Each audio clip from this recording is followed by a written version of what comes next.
De ese viernes 9 de abril, Tuluá no quiso grabarse ningún acto de depravación ni las caras de quienes encabezaban la turba, pero sí elogió y convirtió en una leyenda la descabellada acción de León María Lozano cuando se opuso con 3 hombres armados con carabinas sin munición, un taco de dinamita que llevaba en la mano y una noción de poder que nunca más la volvió a perder, a que la turba incendiara el colegio de los salesianos e hiciera con los curas lo mismo que en las otras ciudades y poblados hicieron ese día, que los colgaran de sus partes nobles, les echaran candela a sus sotanas o los hiciesen salir desnudos por las calles.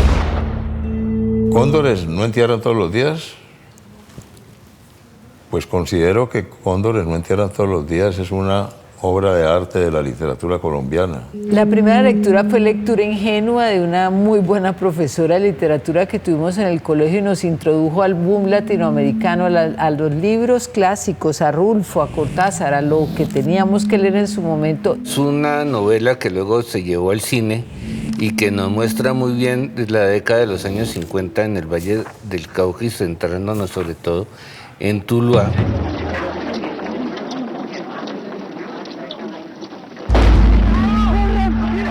Pues yo estaba muy pequeña, la verdad, yo estaba en el colegio y Cóndores era un libro pues obligado en el colegio, era un libro referente. Me mostró que había un país, me mostró que Colombia era un país terrible, además por la violencia que consumía a su sociedad. Mi abuela me contaba las historias de todo lo que a ellos les tocó vivir, cómo les tocaba salir para el monte, a esconderse, estarse muy calladitos, cómo les decían que tenían que silencio total, para que no los fueran a escuchar, sobre todo en la noche, porque pasaba la chusma o los pájaros. ¿Cómo es que se construye un hombre que cree que cumple labores mesiánicas, que se concibe a sí mismo como un redentor y que sin embargo está en condiciones de cometer todos los crímenes? La patria. Mire, Miguel Ernesto, no hubo una sola voz protestando por la masacre, no hubo una sola voz.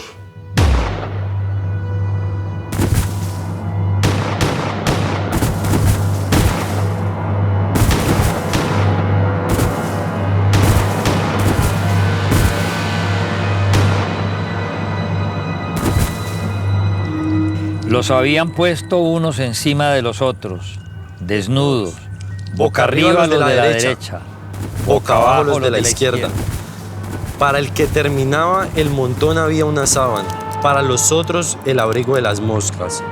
Ninguno tenía muestras de otra herida y aun cuando al irlos colocando no faltaba alguno que derramara sangre. Solo el runruneo de las moscas y el olor a formol demostraban que era una masacre.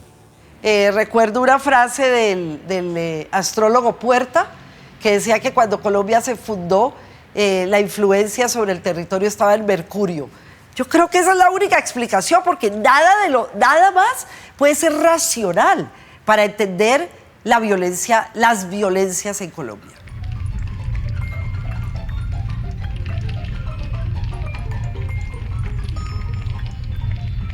Toda obra literaria se construye sobre el mito.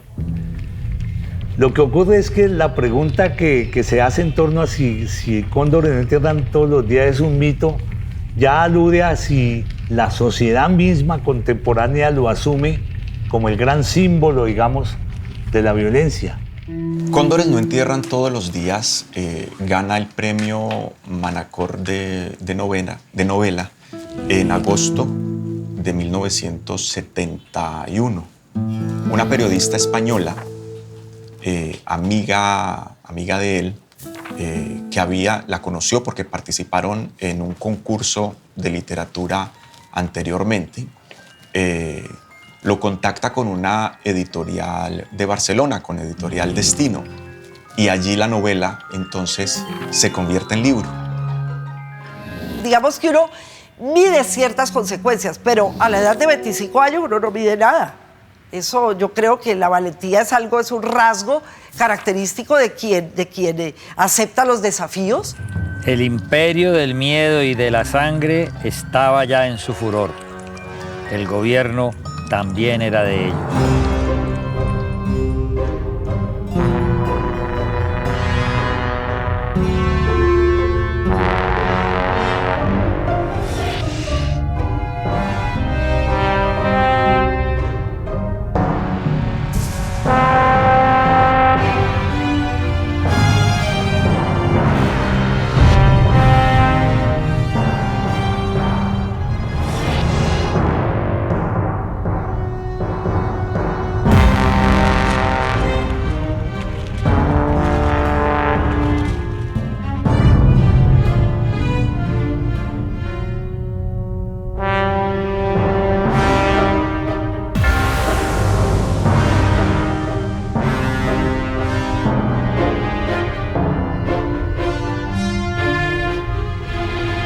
Yo sí creo que Cóndores es un referente. Cóndores nos muestra la situación de violencia en un momento de la historia política de Colombia, retratado y vivido en un municipio pequeño del centro del Valle del Cauca. O muestra mejor la forma en la que se ejerce el poder en Colombia. Y claramente muestra cómo la política colombiana ha estado de una u otra forma ligada a la violencia.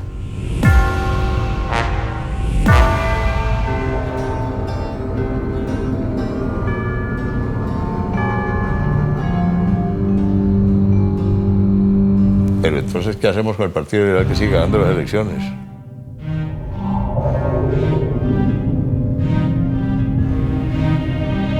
Entonces se idearon desde Bogotá una cosa que fue la creación de unas fuerzas de choque. Eso, Miguel Ernesto, para que tú lo dimensiones a tiempos de hoy, fue la génesis del paramilitarismo.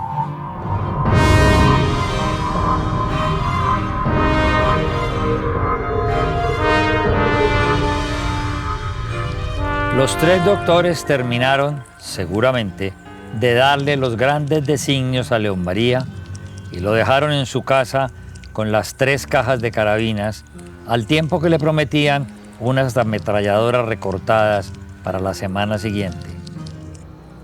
Entonces a Tuluá llegaron unos jefes conservadores desde Cali a Tuluá y se reunieron en la casa de don Eliodoro Rodríguez, al lado de la iglesia de Tuluá, en la carrera 26, al lado del Parque Boyacá.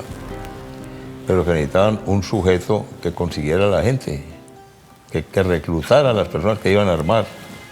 ¿Quién es ese hombre? Hombre, yo creo que el libro lo que es un episodio, un momento que recoge como el alma colombiana.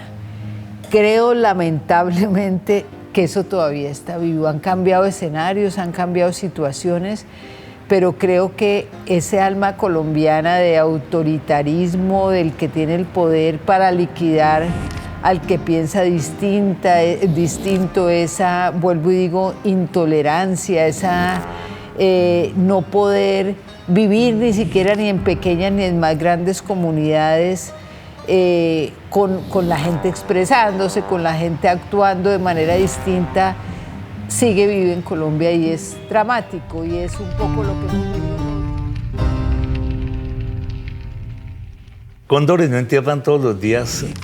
Está hecha con una factura poética muy particular. Parecería, y esa es la lectura más general y más obvia, que la obra se montara sobre una especie de testimonio de época de una región particular. Entonces se organiza por primera vez aquí una firma de libros. Y esa firma de libros hace que se forme una romería en la Librería Nacional de la Plaza de Caicedo y los 300 libros se venden en un solo día en 3 horas. Gustavo, que está un poquito separado del boom, sigue manejando las relaciones de ruptura del tiempo, la no linealidad de la obra, la noción de que la historia no es una historia teleológica que va de una causa inicial a una causa postrera, digamos, o a un efecto, sino el carácter fragmentario con que las cosas confluyen y hacen escenario y construyen escenas. Para mí, Cóndores no en tierra todos los días, como que es una novela que fluctúa entre la ficción y la novela de la realidad. Ahí como que hay una frontera en la que uno a veces no sabe qué pudo ser de la realidad o qué pudo ser ficcionado por él. Ese Gustavo sabe que el chisme del cual él se ríe es el coro de la tragedia griega, es el coro del que reflexionó tanto Aristóteles. El coro es el que habla, el coro es el pueblo. Y entonces el coro es portador de una verdad. Es el portador de verdades que ayudan a construir la verosimilitud de la obra, o mejor dicho, la verdad interna de la obra. Yo creo que el chisme o el rumor es un punto de partida. Muchas veces una investigación se apoya en su origen en un chisme, en una revelación, en un documento, en un rumor. Y a partir de ahí se empieza a trabajar, se empieza a investigar y se empieza a descubrir lo que está debajo, detrás, encima de ese chisme.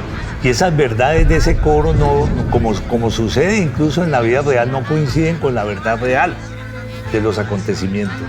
Esas verdades que suceden en la obra son puntos de vista fragmentarios de individuos de una naturaleza, individuos de otra, de un estrato social, de una concepción del mundo. Se le da fuerza a algo que hoy en día es muy importante en la literatura y en la construcción de memoria, que es el testimonio.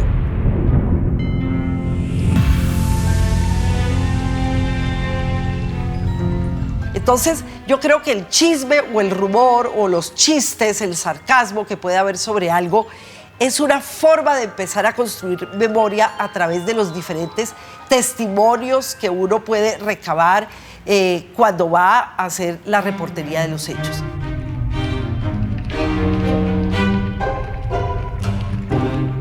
Don Leo María Lozano, desde el Happy Bar, decía, cuando señalaba a alguien para que lo mataran, llévenlo al 13. El 13 era el río, el puente sobre el río Cauca, que queda en el kilómetro 13 en la vía Tuluá, al 13, él era asmático, tenía una voz gangosa, roncona.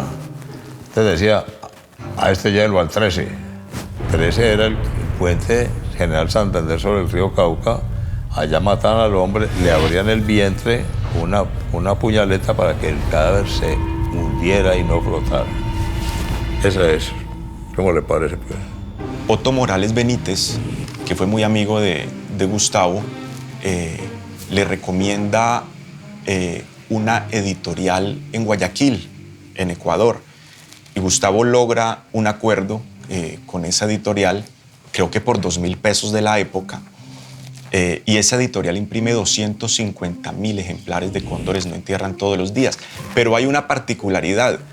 Gustavo se inclinó por esa editorial porque imprimía en un papel que permitía vender los libros a muy bajo costo. Sin embargo, quedaba Gertrudis Potes, y cuando la sangre que le corrió por los ojos a Nacho Pulgarín no fue la del vecino de Daniel Porras, a quien lo mataron en sus narices sin que él dijera nada ni denunciase nada. Ella, la señorita Gertrudis Potes, la dueña de la joyería Potes, la protegida del médico Uribe, la del bastón de plata y las batas de cintas moradas, reunió lo que quedaba liberal de ese maltrecho Tuluá, desvencijado y oloroso a muerte, y en la mesa cubierta con el mismo gobelino verde en el que muchos años atrás León María había puesto sus codos esperando que ella le ayudase a conseguir el puesto en la galería, los obligó a firmar la carta, aquella que volvió a llevar a Tuluá a las páginas de la revista gringa. Yo creo que la inteligencia de Gustavo es impresionante a ese nivel, haberse situado en ese lugar y haber medido con mucho cálculo el equilibrio entre el protagonista y el antagonista. Doña Gertrudis, y los firmantes tienen que aprender a respetar.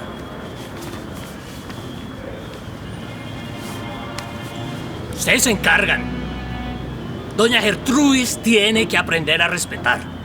Gertrudis Pote, una dirigente liberal, que en el periodo de gobierno liberal le ofrece empleo a Leo María Lozano, pero que después es su gran enemiga política y sin embargo una mujer considerada por él como una mujer peligrosa por el poder que representaba también en la población de Tuluá.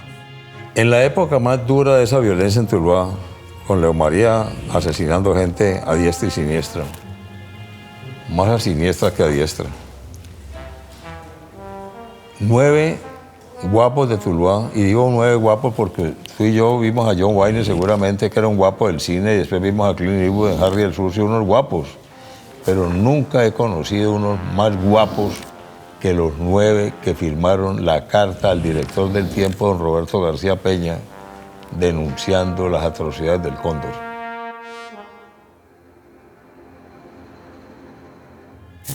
Yo estaba en primer año de Derecho en 1955 cuando cogí el periódico y en primera página decía: liberales de Tuluá denuncian a El Cóndor. Pensé que era un chiste. Con un 28 ya salían los periódicos. Pues leí la carta e inmediatamente supe que a esa gente la iban a matar. Y más adelante nos vamos a encontrar con algo que también premonitoriamente descubre Gustavo, aunque yo creo que no lo tenía pensado. Y es que se produce una masacre, que es la masacre del Recreo, que ya no controla Leo María Lozano, que ya desborda, digamos, los crímenes que él de alguna manera dirigía. Y esta masacre es una masacre orquestada ya por una dinámica de la violencia que va a pasar por encima de estos pequeños caudillos locales. Entonces, el escenario, por ejemplo, de todo el tema paramilitar, que es un poco la referencia, lo que le referencia a uno este libro, es impresionante, como si se volviera a repetir la historia. Ese HH llega al Valle del Cauca, los cadáveres rodando por el río Cauca, el pavor en las casas, los listados y señalamientos buscando a los personajes, los miles de Leo Marías que aparecieron representando y sintiéndose pues los defensores de la institucionalidad, de los gobiernos, de la autoridad, con lista en mano, persiguiendo y matando personas, es decir...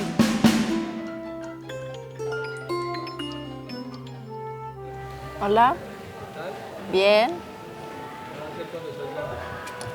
Pues ya soy grande, pero pues quiero seguir estudiando, sobre todo lo que es la literatura. Me gusta mucho escribir. Mi primer encuentro con Cóndores no entierran todos los días no fue con el libro, fue con la película. Y fue en el colegio. Pues yo, don Julio, lo que manden los jefes. La obediencia al partido es lo más importante. Es una cuestión de principios.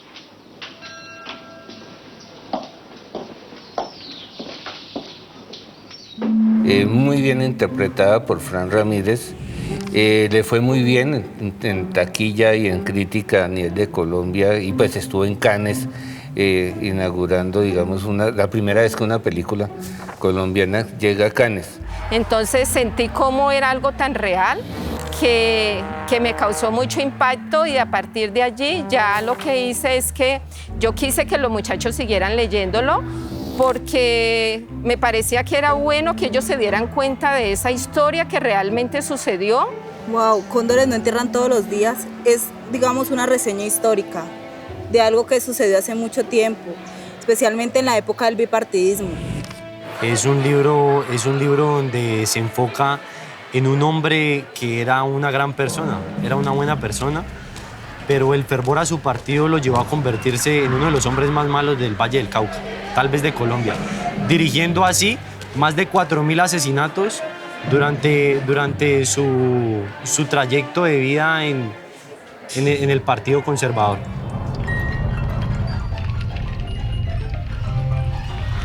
Cóndores no entierran todos los días fue libro en menos meses de lo que normalmente se hace, gracias a Pilar Narvión. Salió a la calle. Agripina corrió detrás de él. Pero la figura de Simeón Torrente, parado en todo el frente de la puerta, la hizo frenar en seco.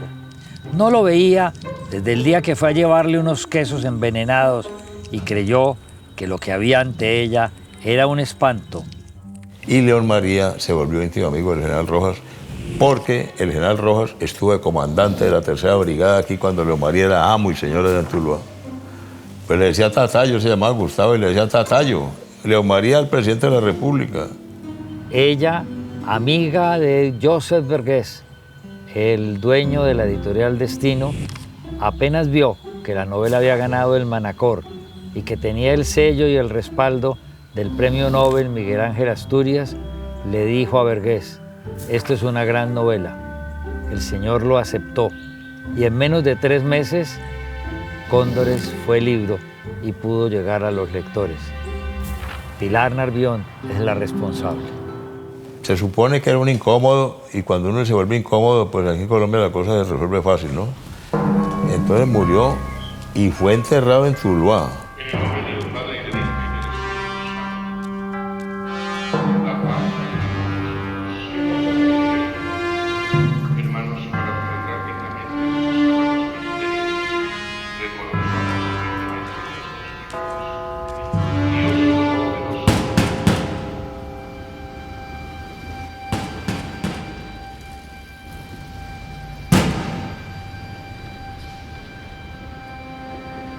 La nueva edición de Cóndores no entierran todos los días 50 años, pues es una edición muy especial porque es hecha directamente por Gustavo. León María quizás no lo distinguió, porque cuando iba camino de él, Agripina oyó los disparos y vio retroceder, trastabillando a su marido hasta que cayó finalmente en la mitad de la calle. Tiene detalles muy interesantes, como por ejemplo que la portada de este libro es, aunque en una versión de lujo y mucho más grande, la misma imagen que se utilizó hace 50 años en la primera edición que publicó Editorial Destino de Barcelona. En el directorio conservador de Tuluá, cuando murió León María, pusieron placa, homenaje al gran jefe conservador León María Lozano.